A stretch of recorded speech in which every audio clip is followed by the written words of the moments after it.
4 minutes until showtime.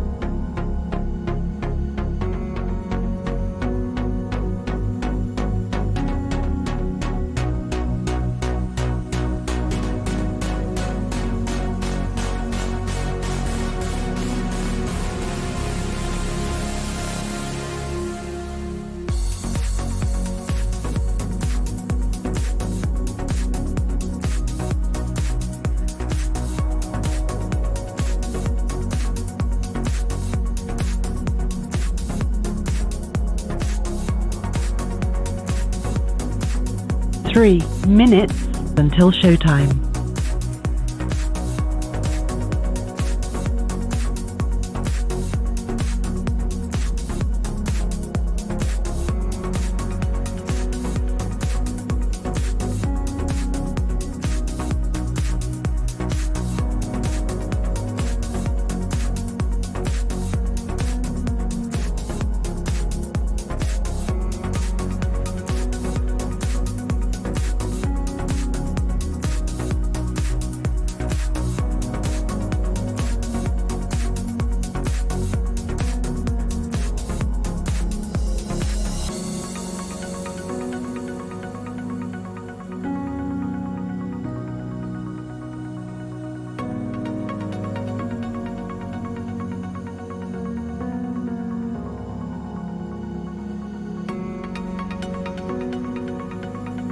2 minutes until showtime.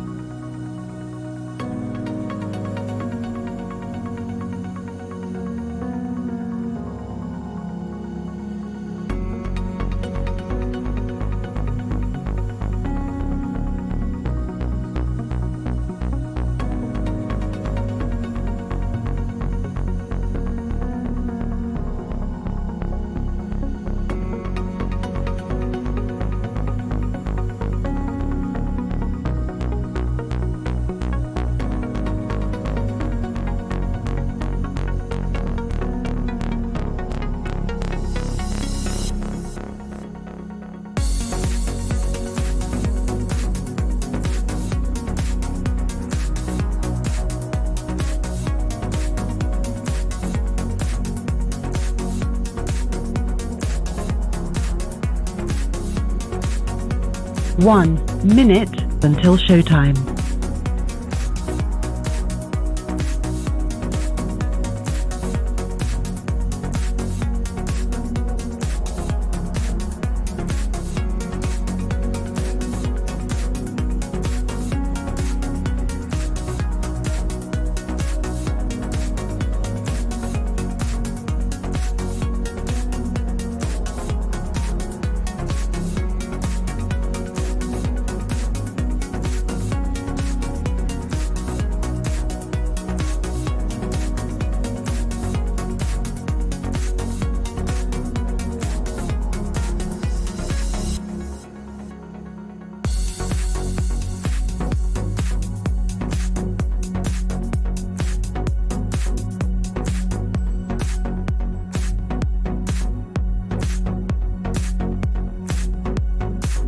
Your show will go live in 5 seconds. 4, 3, 2, 1.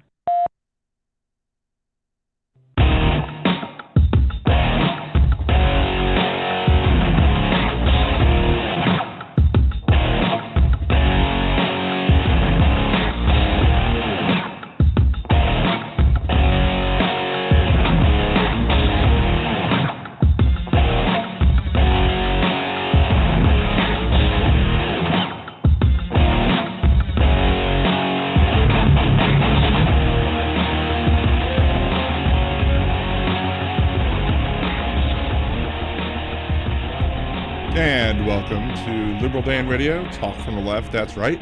Special Thursday night edition, late night with Liberal Dan, so to speak, although it's not the not an adult-themed topic show as one might expect for a late-night show to be. No, we're just waiting on Phil Ittner to call in from way over yonder in Ukraine. He's scheduled to be on the show today. So, see, we got Alaresia, Cynthia, Elizabeth, Kimchi, Aaron, Agnes, Gary, Romper Stomper, Domper Do. Oh, there we go. I think we do have Phil on the phone now. So we can just go ahead and start right away. Just remember to, if you haven't subscribed to the channel, subscribe already. If you haven't liked it, like it. You can always support the show. Patreon.com/LiberalDan, or one time with Buy Me a Cider. Click the Buy Me a Cider button on LiberalDan.com, or you can always shoot over the Venmo link. Without further ado, I'm assuming at least that this should be Phil. How are you doing today? Good morning, Dan, or I guess late in the evening your time. Yes, it's good morning to you, good evening, good late night for us, but the wonders of the internet allowing us to talk long distances, or I guess modern technology, I should say, because this is a phone call. So how have you been? Are things going well for you personally over there? Or? Oh, fine. I mean, we're coming up to the 1 year anniversary, and I'm actually traveling currently this week. I'm not in the capital. I'm not in Kiev. I'm in Lviv, where I was meeting and kind of doing some work with a children aid group here. Generally, we're generally fine. There's a lot of anxiety and stress building as we get closer to the 1 year anniversary, especially with the knowledge that there are hundreds of thousands of Russian conscripts who are out in the east, apparently getting ready for some sort of major Russian offensive.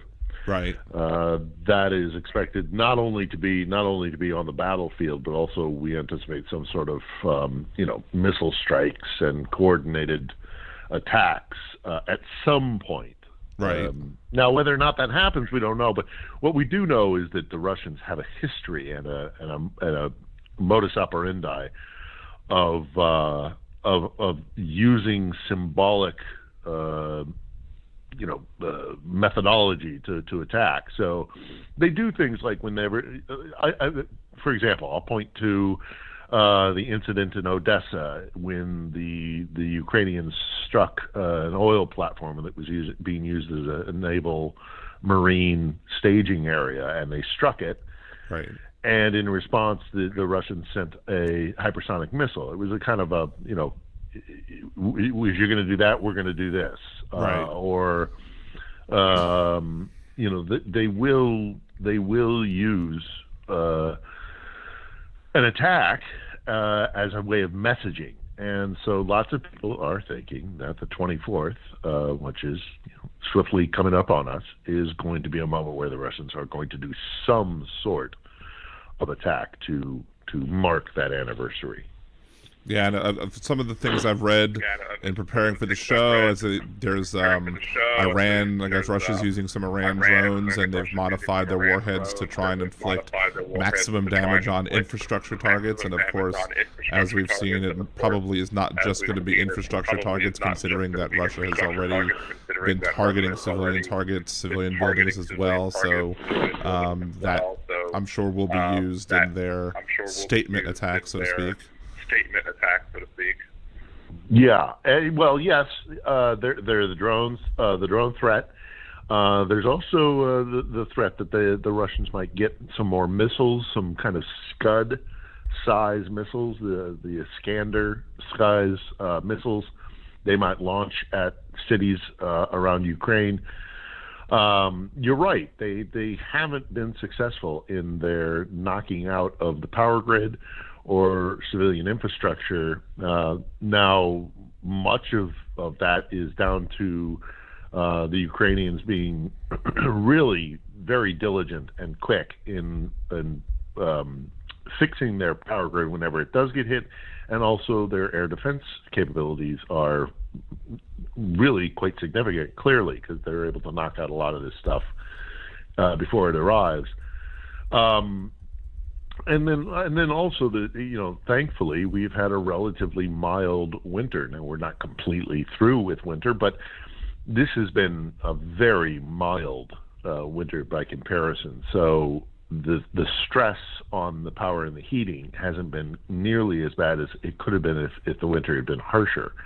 Again, we're not fully out of winter, but it could have been a lot worse up to this point. So they may, who knows if they will keep going for the civilian infrastructure or if they will pivot and start attacking leadership positions, so the Capitol comes under fire, or whether or not they will just start a terror campaign, which is not beyond them because we've seen them do it.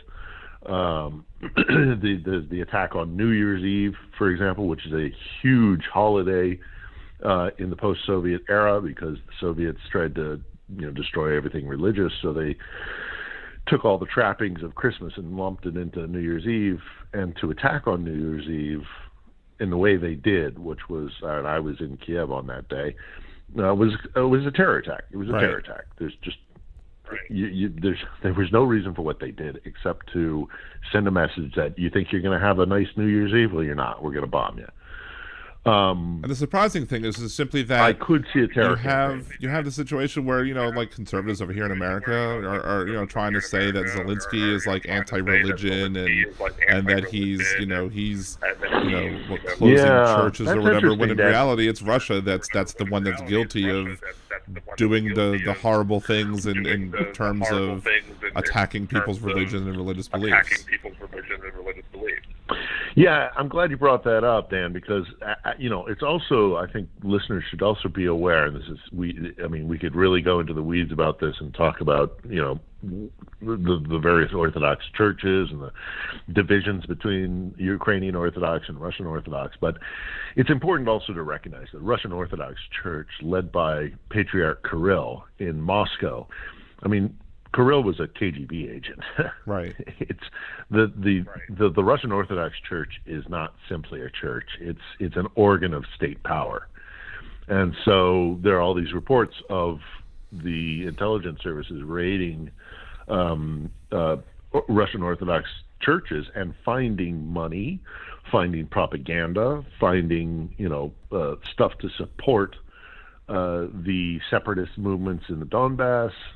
The Orthodox Church is not an innocent solely faith-based organization. They're with the Kremlin. The church and state in Putin's Russia go hand in hand.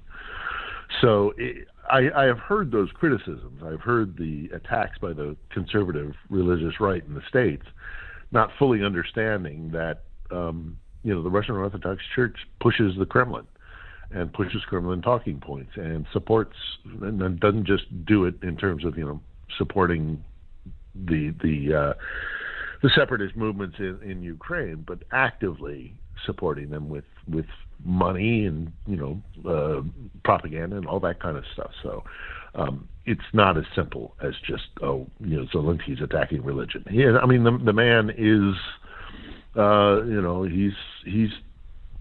he's a pretty faithful guy. He's Jewish, right? But he has been very supportive of religion within Ukraine, whether it's Judaism or Christianity. The Ukrainian Orthodox Church isn't nearly as politically active as the Russian is, but this is a very religious country, and Zelensky knows that shutting down Orthodox churches that do support the faithful would be really counterproductive for him at this point in time. Certainly, we're in a war, and a lot of people turn to the church for support for in times of darkness, and Zelensky knows that. He didn't attack the Russian Orthodox Church. He attacked a KGB front organization, frankly. So I resist the Well, I refute that narrative that Zelensky is attacking or trying to shut down religion. It's just not. It's simply not true. For some weird reason, the Republican Party here in America has become apologists for Russia and Putin, where they used to be like gung ho against. So I don't know what happened with that. It's just, I mean, I know what happened with that is because Putin wants Trump in there, and so if Putin wants Trump and they want Trump, then friend of my friend, I suppose. Well, and also anything that Biden is going to support, there's an element in the conservative right that is going to just counter it simply because Biden has taken a policy in favor of it. They're reactionary. They're really more interested in domestic politics than anything that's actually happening on the ground in Ukraine. They don't know Ukraine. They don't attempt to try and understand Ukraine. It's simply, well, if Biden's for it, we're against it. Right. It's really pathetic, in my opinion. But there is also the factor that, and we don't fully understand this at this point, I don't think, there are fellow travelers. There are people who are really supportive of the kind of world that Vladimir Putin envisions, which is an authoritarian, religious nationalist, Christian nationalist state. Cynically, I think Putin doesn't even believe in it himself. He just sees religion as a means to an end, and that is achieving and maintaining power. But then you could say that about much of the Christian nationalist movement in the States as well. So I think, and finally, I would say also there is the very distinct possibility, and we've seen it in various sectors, is that they're getting direct support from the GRU or the FSB, the Russian intelligence agencies. I mean, we look at Maria Butina, who infiltrated the NRA. We look at the FBI office in New York, where McGregor was compromised by Russian intelligence organs. We have not fully tackled the idea that Russia is not only a malign actor, but they are active. They are purposefully and willfully attacking the United States. And Putin himself openly said there was a security conference in St. Petersburg. Not to go too far back here, but there was a security conference in 2016, the beginning of 2016, well before the election, in which Putin gathered the Foreign Press Corps. And anybody who wants to research it, it's very simple. Just, Putin's speech, Foreign Press Corps, St. Petersburg, 2016. He gathered together the Foreign Press Corps. And I had colleagues who were there. And it was a very impromptu, very quick thing. They just grabbed the press corps, brought him down into a conference meeting room, and there was the president of the Russian Federation. And he was angry. He was furious. Something had ticked him off. And he said, I don't know how many times I have to tell you people, go back to your countries, go back to your capitals. Tell the people that read and listen to your media reports, if you do not stop NATO expansion or anti-ballistic missile deployment in Europe, I will attack you. He said it openly. He said, I will attack the West if you do not stop NATO expansion and ABM. It was blatant. He openly said it, and vehemently. It was like saying, I will not tell you how I will attack you, but I will attack you. And then November 2016, the election, we get Trump. Yep. So we don't fully understand how insidious and how deep the Russian security and intelligence apparatus is, but we are their primary enemy. It doesn't matter how we think about that. It's important for us to get into their headspace.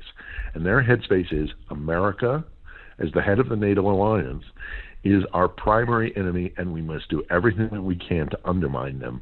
We can't take them on openly in the battlefield, but we can do psychological warfare. We can do, we can undermine their security. We can put in place our intelligence officers, and make no doubt about it, the Russians are very, very good at that.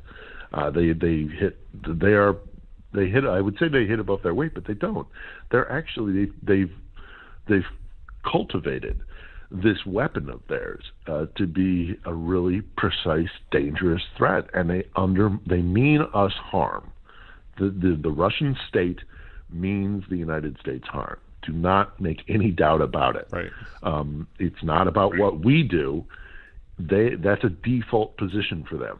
They see us as their primary enemy, and they act accordingly. It frustrates me so much when we only look at it through an American prism, because we don't get into their heads. It doesn't matter what we do. It doesn't matter whatever actions we take, whatever stance we take, whatever geopolitical ideals that we might have or designs that we may have. It doesn't matter, because the Kremlin and the GRU and much of the Russian state and the leadership perceives America as their primary enemy, and they consider themselves at war with us.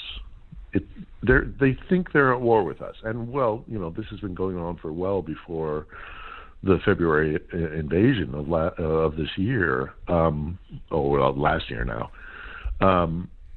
because they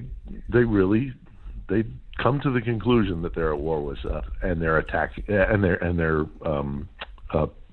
they're behaving accordingly. So we need to get out of this idea that they are reactionary. Right. They're proactive. They are attacking us. And now with this war in Ukraine, it's now coming in. It's now openly on the surface, and with the more and more weapon systems that we send in here, the tanks, the heavy weaponry, the potential for even jet fighters, we're shaving away the veneer that this isn't an open conflict. But I would argue that it takes two to tango, and the Russians are not without agency. Right. The Russians have decided long ago that they were going to attack the United States in any way that they possibly can, and we need to wrap our heads around the fact that it isn't just what we do; it's what the Kremlin has already got its designs on. Now, you mentioned the fighter jets and how Zelensky has been trying to get the F-16s or other forms of fighter jets in there so they can try and fight for some air superiority. I've heard some things where F-16s might not be as great against things like Russian fifth-generation fighters, but then again, Russia hasn't deployed any of its fifth-generation fighters so far over Ukraine, simply because of the fact that I think they're afraid that if Ukraine happens to knock one down with some surface-to-air missiles, or some of the technology then gets seen, that they don't want to risk that potential loss. So do you think that might continue, or do you think that Putin might commit some of its newer generation fighters against the F-16s if and when Zelensky manages to get them and get them in the air? I think that we have to look at the various capabilities of the various militaries involved here. So there's the Ukrainian, the Russian, and the U.S. You're right. Our fourth generation fighters, the F-16 in particular, is not necessarily a superior aircraft. I mean, it's a very good aircraft. The F-16 is very good, but then so are, say, the Sukhoi 27s that the Russians have. The Russians have a very capable Air Force. It's one of the sections of their military that's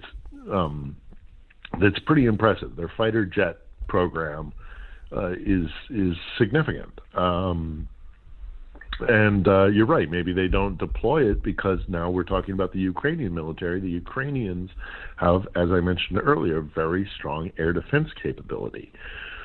So do they want to send their finest fighter jets over territory that still has a quite sufficient air defense? Probably not.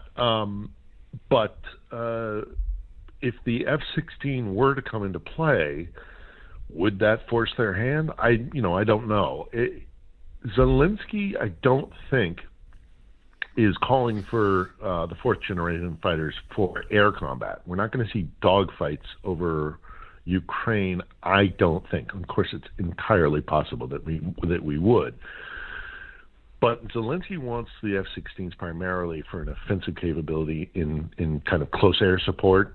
He wants to control the skies, as he says, and that's been something the Ukrainians have been asking for quite some time.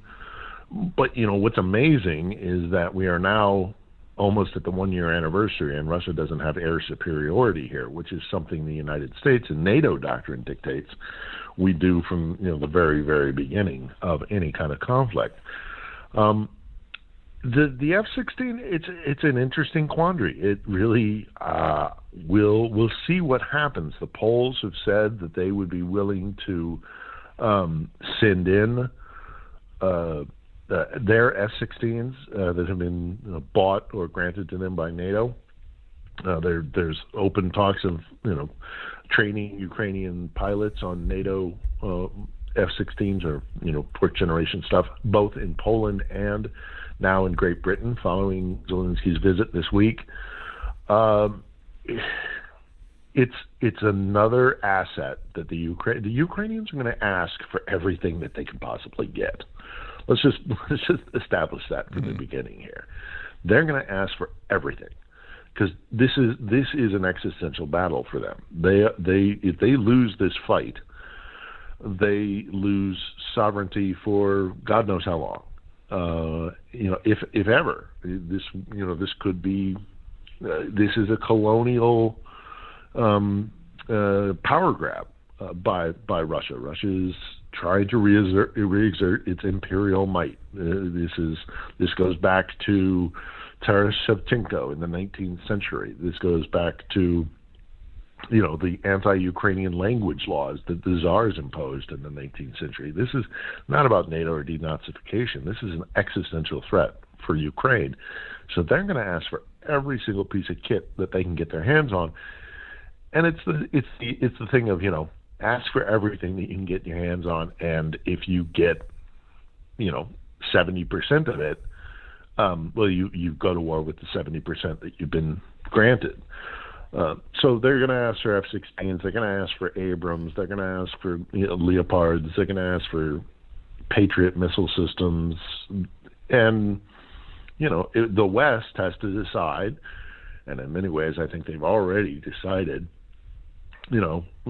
how much are we willing to put on the line for this country defending itself from this aggressor state, and where are our mutual interests and all of that. I would argue that Ukraine, deserves to be sovereign, and would be a very strong part of a Western alliance, and would promote democracy, despite the very serious challenges that face this country in terms of corruption and all the rest of it. But we should support a democracy that is fighting against the system. I lived in Russia. I know what it's like to live under Russian rule, and it's not good. It's not good. And if we let them get Ukraine, make no doubt about it, Poland will be next. Western Europe will be next. Even if it is in a military assault, they will use those intelligence and those security weaponry, that kind of those assets and the capability that they have they'll undermine French democracy. They've already undermined democracies around the world. I argue that the UK Brexit referendum was influenced by Russian intelligence. There's a UK parliamentary report that for some reason is continually delayed in being revealed to the public about that very issue. We don't know how insidious Russia's security organs are, and they will, if they get Ukraine and are able to put their thumb on Ukraine, as they have done in the former Soviet Republic of Georgia, they'll expand. We might not see Russian tanks rolling down the Champs-Élysées, but they'll get Le Pen as French Prime Minister. If they can do it, they'll do it. So Putin's Russia is a real threat. Right. 100%, make no doubt about it. It is a real threat. And if the alternative to having Ukrainians fight this war for their own independence might be very well that we see a direct confrontation between NATO and Russia, and that ratchets things up significantly. So I argue for support of Ukraine, but obviously I might have a dog in that fight because I do love this country very much with good reason. Now, we I saw a few weeks back that you had the situation of Netanyahu, or like a 3 weeks back, or maybe like a month ago, where Netanyahu like kind of tried to stick his nose in, I guess, after he, I guess, resumed being the head of the Israeli parliament again, or whatever, the prime minister. Did anybody ask that you know of Netanyahu to come in? You know, do we think that, you know, Netanyahu is a clean actor here, or what do you think his motives were with that, if you know? Well, we don't really know, but Netanyahu and Israel in general actually is in a weird position because they have a lot of both Ukrainian and Russian emigres. There's a long history of in-stage Soviet citizens leaving of Jewish heritage going to Israel, and if you walk down the streets of Jerusalem or Tel Aviv, you hear Russian as much as you hear Hebrew or, you know, English. There was a time where you walk down and you would hear a lot of English because of American Jewish immigrants to Israel. But now, you know, in the post-Soviet space, you hear a lot of Russian. So the Knesset and, you know, the leadership in Israel is stuck in a very precarious situation because they have both Ukrainian and Russian immigrants, who are also, by the way, very powerful and wealthy. Not exclusively, but there's a percentage. The question of whether Netanyahu could be, say, a negotiator, an arbitrator of peace in this conflict, I don't know. I'm skeptical because Netanyahu comes with a lot of baggage. He is, you know, he's a war hawk. He's a far right leader in Israel, and so he might be coming to the table with an agenda, and a lot of people have reservations about that here in Ukraine. There's been talk of maybe Israel providing weaponry, and that would spoil relations between Israel and the Kremlin, but that hasn't really come to fruition. But I don't know if Israel is the right body to be pursuing some sort of negotiated peace here. There's, you know, other nation states have been floated, like Brazil, as a member of the BRICS community. Brazil, Russia, India, China, South Africa. That body. I mean, the South Africans, as a matter of fact, have come under criticism because they're planning on naval exercises off the coast of Africa. So who could arbitrate? What body could come in and act as a neutral negotiator? I don't know, but Netanyahu, I don't see that happening. Yeah, as somebody myself who is Jewish and who has to, you know, who's you know, has known and watched the Israeli issues very, very long time, I think that Netanyahu would have to prove that he could, you know, generate peace in his own backyard before trying to worry about negotiating peace in other people's backyards. Agreed, 100%. Let's see. So we had the other things that have come up. There was we had I was reading something that's maybe a little bit older, but there were of situations where you have like family members who are on opposite sides of the war, like a father who went to fight with one of the, I guess, the Russian backing separatist forces versus the son who had decided to volunteer and fight to defend Kyiv, and then also defend, signed up for the Ukrainian military.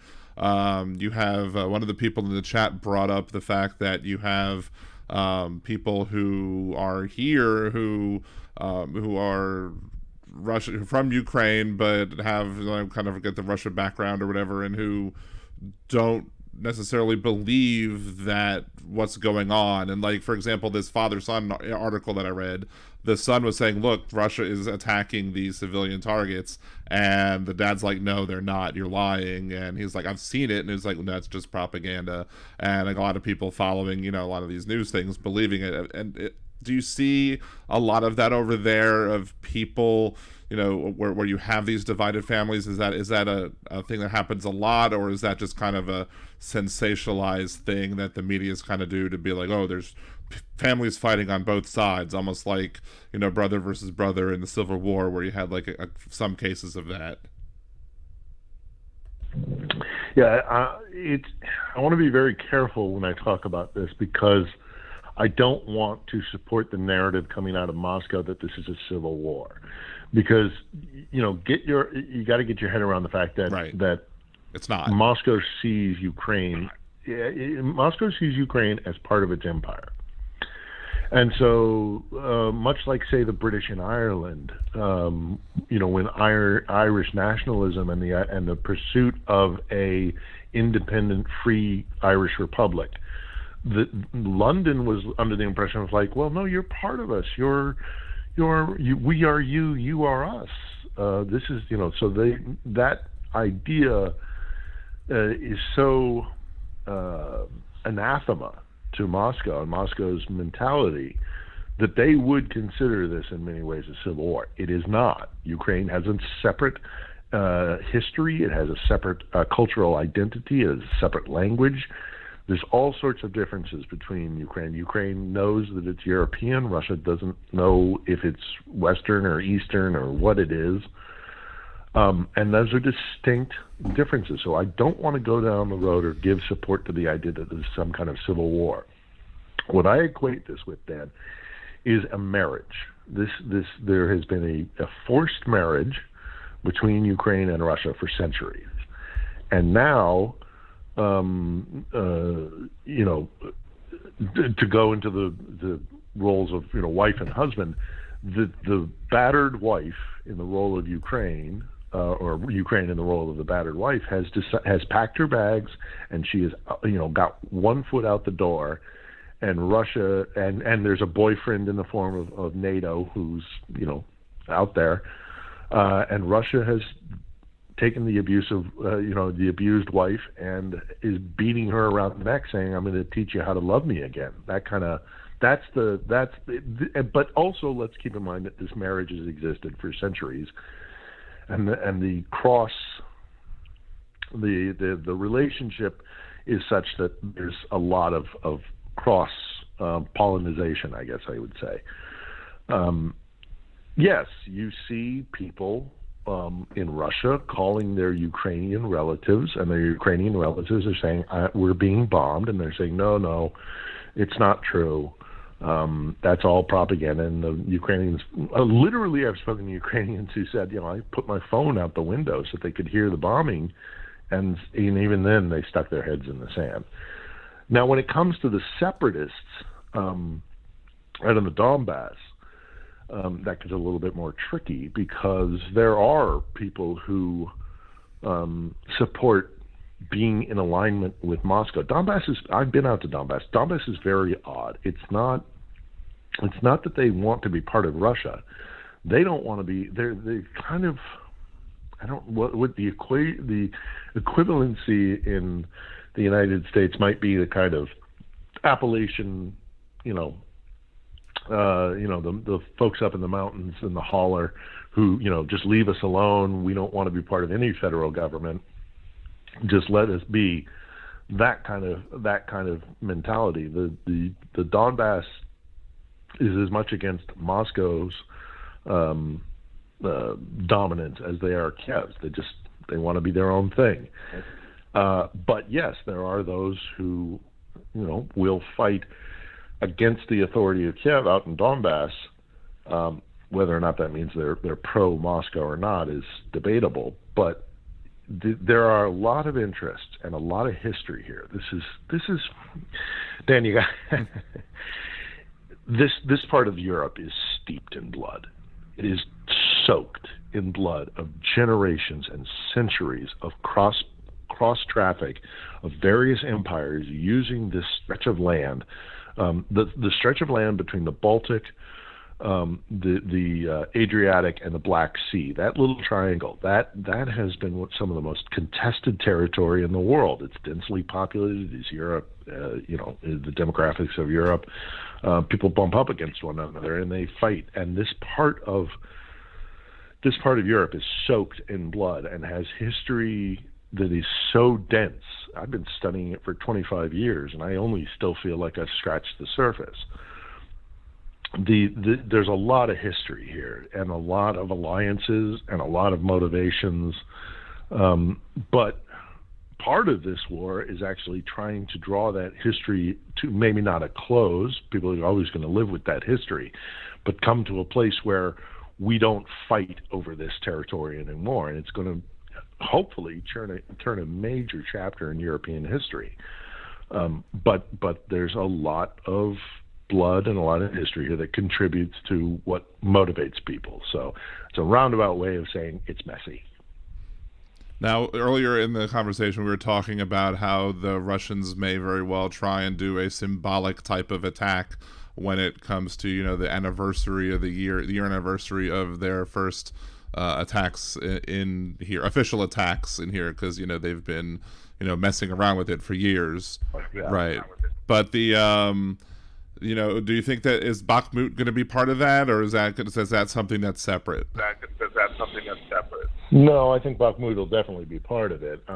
It looks like the way that Russia is arraying its troops, it looks like they're going to try a three-pronged attack, which is, it's the tried and tested way of launching an offensive. They're going to do a north, central, and south assault. The north being potentially around Kharkiv, the center being around Bakhmut, and the south being around Kherson. Bakhmut has been an absolute killing ground. There's a lot of question as to what is the motivation for Bakhmut and how important is Bakhmut in terms of it being a logistical hub. I having spoken to military observers here, former monitors who used to monitor out in that stretch of land, and I have spoken about how important militarily Bakhmut is, and I am of the camp that it's not particularly militarily important, but it seems to be a target that the Russians have set their sights on, and they are determined to take it, legitimately or not, strategically important or not. And so the Ukrainians, in response, have said, if you want to die, if this is the hill you want to die on, then okay.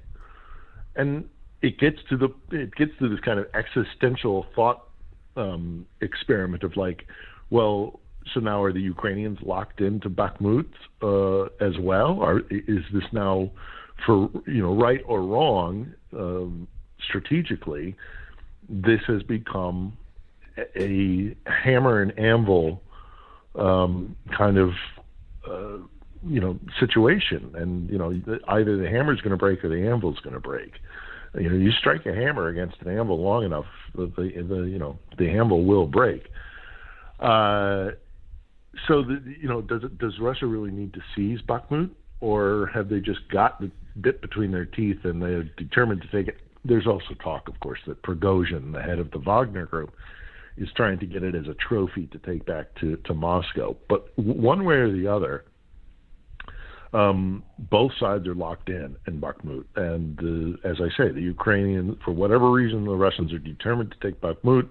And for their part, the Ukrainians have decided, okay, if this is where you want to send your soldiers to die, and it's just wave upon wave of Russians trying to take Bakhmut for some reason.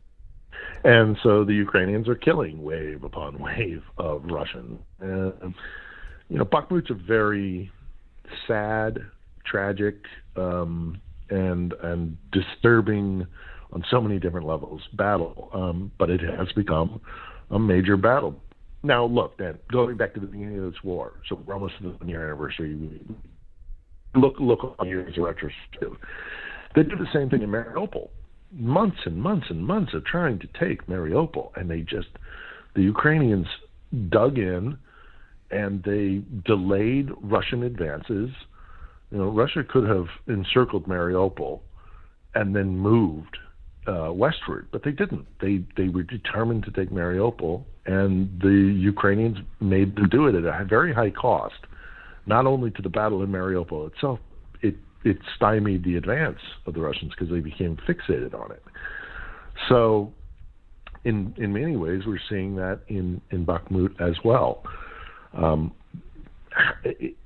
They have called up. They've now had 3 mobilizations in Russia, and will they call up even more? Because Russia's military doctrine, as sad as it is, throughout the history reveals it. One of the things that Russia's military doctrine is very different than ours, and their military doctrine, not exclusively, but by and large, is you soften stuff up with artillery, and then you just send young men. You just throw young men at the lines, and it's an asset that Russia has in abundance, and so they have no compunction about just sending young men to die. And will the hundreds of thousands of conscripts overwhelm Ukrainian defenses before the Western weapon systems could get online? And I argue that Russia will not, even if they launch their major offensive today, and some people say they already have in the initial kind of artillery state of offensive, but even if they would launch a full-scale flood of conscripts, hundreds of thousands crashing on Ukrainian positions, they don't have the time to get to the capital before the weapon systems are here. Now, some of the people that have been conscripted, if I'm correct about it, it's they've taken like prisoners too, like especially the guy that wants to, the head of that one military unit. He wants to show that, hey, this is a trophy to bring back to Putin and show off, hey, I'm doing all this wonderful stuff for you. If I'm right, they've taken prisoners and basically said, hey, we'll promise you some freedom or pardons if you go ahead and fight this war. But basically, they haven't really trained them. They just said, hey, here's a gun, go fight. Yeah. That's a group called the Wagner Group. It's named after Hitler's favorite composer, which gives you a little insight. Right. It's Valery Prigozhin. He is often at times referred to as Putin's chef because he kind of made his millions in Putin's Russia by doing catering corporations. He set up a variety of hospitality and catering and that kind of stuff. And he's a buddy of Putin's from way back in the day, so he's referred to as Putin's chef. He started a mercenary group called the Wagner Group. It is a very disturbing group. Their operations around the world have been, if you read up on some of their actions in, say, the Central African Republic or places like that, their activities have been brutal, to say the least. And he start recruiting from inside Russian prison, saying, if you go and you fight, we'll commute your sentence. Rapists, murderers, all that kind of stuff. The worst of the worst. Given an AK-47, not just, but let's just say, for sake of argument here, just give them a weapon, point them in the direction of the front, and who cares? Because you're a prisoner, you were going to rot away in a Russian prison and probably die there of tuberculosis. So, better that you die for the motherland.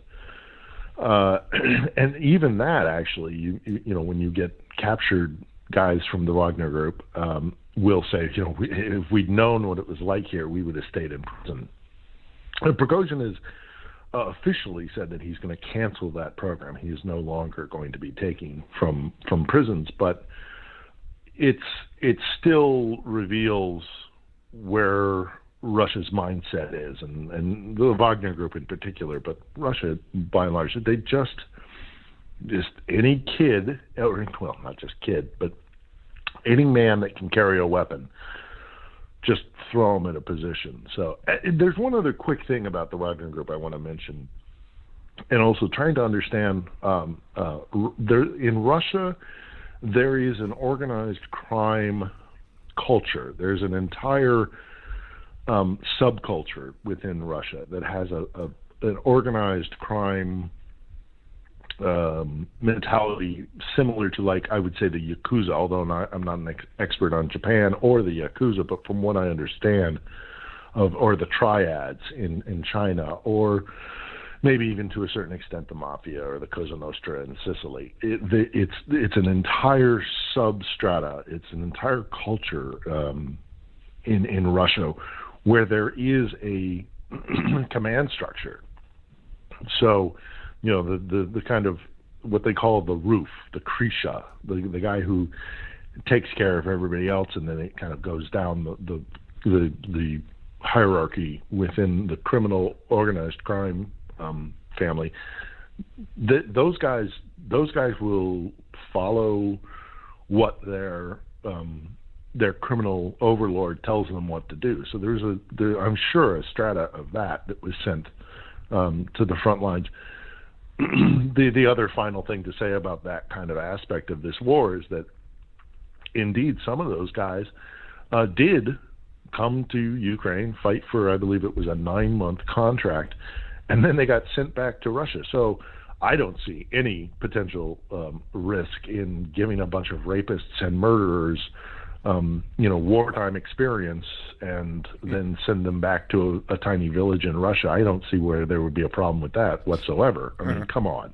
Right. I'm obviously being sarcastic, but what if we went to San Quentin, grabbed a bunch of the worst, took them over for some military endeavor that the United States had, gave them a weapon, said do whatever you want to do, let them loose and let them satiate the worst of their instincts, and then said, oh yeah, thanks for that, now come on back to Des Moines, you don't have to go back to San Quentin. Right. It's crazy. It is absolutely crazy, but Russia sees these things very, very different than Western liberal democracies. It's really it's a bad situation. No two ways around it. In the chat, we do have somebody who asks, Kinky Streets asks, how was Russia able to fortify I might murder this, but the Zaporizhzhia nuclear power plant since taking it over? That would require a good amount of planning, delivering materials, and a lack of war in the area. So do you know anything about how they were able to do that? Yeah, Zaporizhzhia and the Zaporizhzhia nuclear power plant is a tricky one, because there seems to have been some collusion in the region by Ukrainians who may have been corrupt. Maybe they had actual solidarity with Moscow and wanted things to go that way.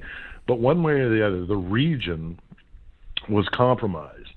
And the Russians were able to move in there quite quickly. But when they took the power plant, they found that they didn't have the engineers. There weren't Russian engineers that could easily be slotted into the Ukrainian Zaporizhzhia power plant, even though it was, basically a Soviet power plant. But for a variety of different reasons, they didn't have Russian nuclear engineers that could be slotted in Zaporizhzhia, so they had to use Ukrainian guys.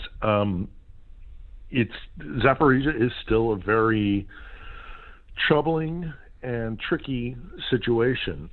It's one of Europe's largest nuclear power plants. If something were to go wrong there, or if there was a airstrike or an artillery strike, you're basically looking at a dirty bomb and radioactive material being spewed out.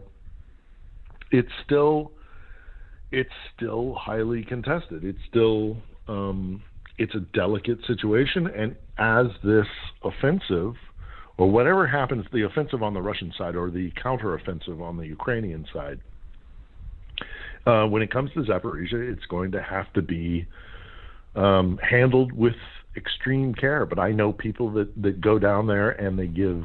I have a guy that I know who's a chef, and he goes down there and he feeds soldiers on the front lines in Zaporizhia.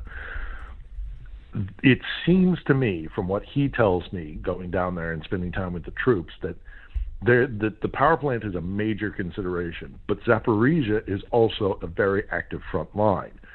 So you're trying to balance these two things of seizing the territory of Zaporizhia, that region of Zaporizhia, without perhaps drawing the power plant into direct conflict. But then the Russians also use the power plant as a staging area, knowing very well that there's this consideration.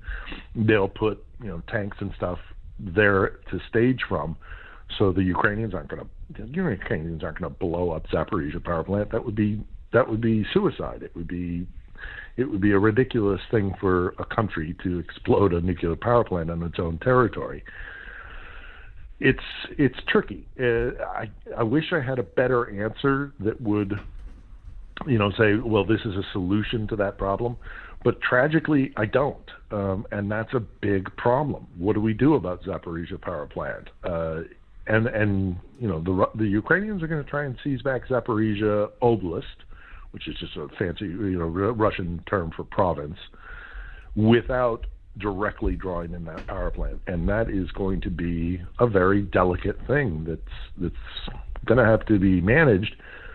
And being delicate in a war is counterintuitive. So it's a deep concern. We should all be concerned about it. How it will be resolved is it's one of those things where it's a wait and see. Right now, I think it was today that the news came out. Maybe some of the worst kept secret, or the worst kept, I guess worst kept secret. One of them about what has gone on over there in Ukraine was SpaceX finally admitted that they shut off the satellite Starlink so that they couldn't use it for communications during their organization, during the initial stages of their defending themselves. Has that gotten over there at all? Have you heard any rumblings or responses from people over there, pissed off at Elon or anything like that for what happened, or have they already pissed off because he seems like he's coming at it from a pro-Putin position already? Dan, you're breaking up an awful lot. How am I to you? You were fine, I guess. You were a little bit broke up a little bit before, but I guess it's back and forth. But anyway, so to repeat the question, it had come out that SpaceX. You're asking me about Starlink and Musk. Yeah, Musk has said that he is going to shut off Ukrainians' capability to use the Starlink. And for those who don't know what the Starlink is, it's a mobile high-speed internet satellite system. You can take it anywhere and you can get really high-speed internet in the middle of a forest somewhere. And the Ukrainians have been using it to connect with their drone system, and drones have changed the face of this war and will change war going forward. And part of that is geolocating capabilities connected to the Starlink. So you can use a drone connected to a Starlink to do artillery, to artillery targeting by using geolocation. So you send a drone up, it travels for a couple of miles, maybe even, and it spots a Russian artillery position, and then you triangulate using the drone, and you can strike that Russian artillery position. Musk has said that the Starlink system was only to be used in terms of like command and control and logistics. He didn't want it to be used as an offensive weapon. Musk's history in this entire conflict has been rather controversial. He threatened to turn off the Starlink if Ukraine did start. He originally offered it for free, and then a couple of months down the road said, no, you got to start paying. Everybody balked at that. He rescinded, as Musk is, in his wishy-washy way, is wont to do. But he has now said he's going to shut off the drone system. Now Musk is a tricky figure because he's a fluent Russian speaker. He's indicated that he does have some sympathies towards Russian interests, and he's not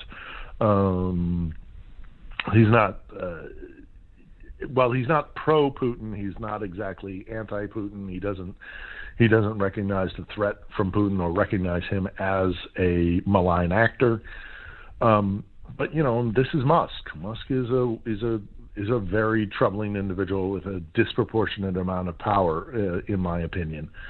So, but yes, he has shut off that capability for the drones. But the Ukrainians are pretty resourceful, and they're pretty resourceful when it comes to their drone fleet. They're using it to even drop, mortar shells on our, they're taking commercial drones and retrofitting them to drop grenades on Russian soldiers. They're also developing their own drones. So I don't see that as being a major tactical or strategic loss. Losing the Starlink, but it shows how unreliable an actor Musk is, because he will follow his own designs, and if he contradicts himself from one week to the next, then so be it, and that makes him an unreliable partner in any war fighting, frankly anything at all. But if you're fighting for your very life, do you want to rely on a guy who one week is going to say, I'll do this, and then the next week he's going to say, no, I'm going to do the other? So Musk is not exactly admired or respected or appreciated here in Ukraine. Yeah, I would imagine not. Somebody said that Musk probably gets his aluminum for his Teslas from Russia, so that's why he's probably taking a more pro-Putin side. I'm sorry, say again, Dan? Someone in the chat base had said that maybe that because Musk gets aluminum from Russia for his Teslas, so that might be why he is taking a more Russian side. Not just aluminum, but there's also other natural resources and hard metals that Musk relies on. Nickel. The vast majority of nickel comes from Russia, and that might be a factor as well. Musk is mercurial, let's put it that way, and he's, there's a lot of people in Russia are very appreciative of Musk. So he is giving Starlink, and the Ukrainians are very grateful for that. But is he really? Is he on a side, or is he on his own side? I would argue that he is pursuing his own interests, and it is what it is. Now, one of the people in chat asked the question. I probably know, but because it happened on this more southern edge of Turkey by the Middle East, further away from there. Was there any impact of the earthquakes? Was there anybody who felt the earthquake that took place in Turkey across the Black Sea into Ukraine? Oh, I have no doubt that there were people probably on the southern shore of Ukraine around Odessa that probably felt so. And I'm a San Franciscan. I lived through the Loma Prieta earthquake. I know what a major, that was a 7.2, and I believe what Turkey was a 7.8. Mm-hmm. And on the Richter scale, each point is a factor of 10, I believe. There's no doubt in my mind that people along the shores of the Black Sea, including Ukraine, felt the earthquake. There was no damage here in Ukraine. There was a lot of sympathy because looking at those images, that could be Mariupol. Some of those towns in Turkey and Syria look very similar to what we see out in the war zone. There was also, of course, some people who were pretty irresponsible in their comments coming from Ukraine because of kind of Turkish tacit support for some of the things that Russia are doing. But the earthquake itself didn't have any effect in Ukraine. Impressively, while we're on the topic, Ukraine did send rescue crews in the middle of this war, they diverted manpower by sending search and rescue crews, who are of course very experienced by this time here in Ukraine, to aid in Turkey. So that was impressive to me. But to answer the question in the chat, there was no real damage or there was no bad effect to Ukraine, even though, yes, they in the Black Sea, I'm sure they felt it. I guess we're kind of ending up on the questions that I have for you. Do you have any more points you want to make before we kind of wrap this up? Sorry, again, we're having gremlins in the system here, Dan. I'll try and get a better signal here. Move closer to. You want to relay that again? Basically, I was just saying I've run out of things that I want to ask about in the current show. Did you have anything else that you wanted to add before we went ahead and wrapped this up for the night or for your morning? I think the only thing I would mention is that 2023 is going to be a defining year in this conflict, and hopefully, we all hope. I believe in the goodness of people, so I hope that everybody wants to see a conclusion of this war in 2023. I myself would like to see a Ukrainian victory, but at the end of the day, the important thing is to end the war. I would warn the audience, however, and I would tell the audience to gird itself for some very disturbing imagery coming out of Ukraine. This is going to be when the winter is fully over and the fighting intensifies, offensives, counteroffensives. Just get ready. We're going to see a lot of tragedy and a lot of blood and a lot of fighting and violence, and it's going to be incredibly disturbing, and it will, for all people who have empathy, drive them to demand for a close of this war. Everybody wants a close to this war, no more so than the people of Ukraine, myself, included. I'm here in Ukraine. I want this war to end. But the war must end with a firm understanding that Russia can never come back here and try and seize even more territory, because they will. They see this place as the crown jewel in their empire. This is a colonial asset for them.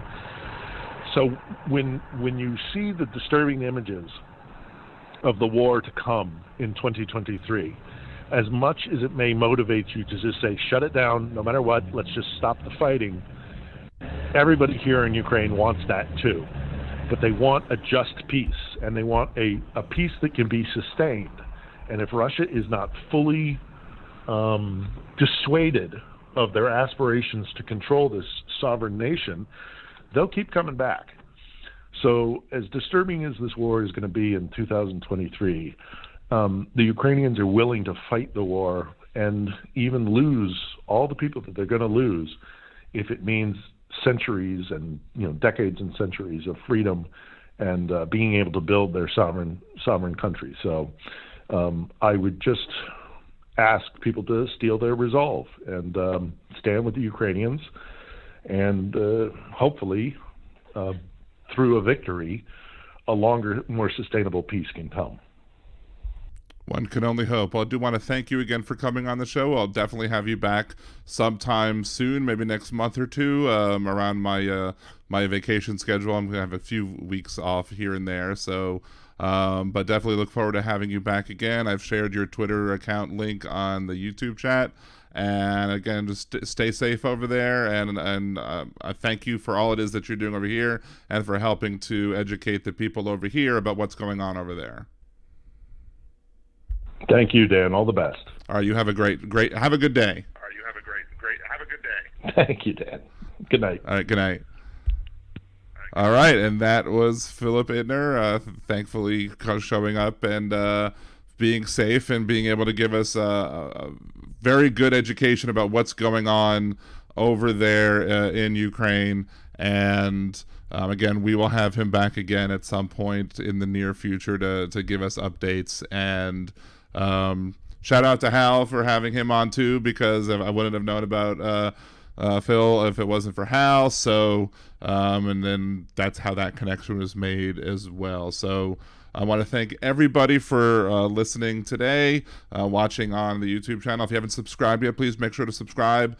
This should be a relatively good video to share out too once it's live, and not the live one, but once it's the one you could share. Just share this video. If people need to know what's going on in Ukraine, if you have people who are doubting the facts of what's going on in Ukraine, share this video with them, and then I guess have them also subscribe here. To me, that's the best and cheapest way you can support me. You could also become Liberal Dan Radio patron if you want more shows like this, more extra episodes like this.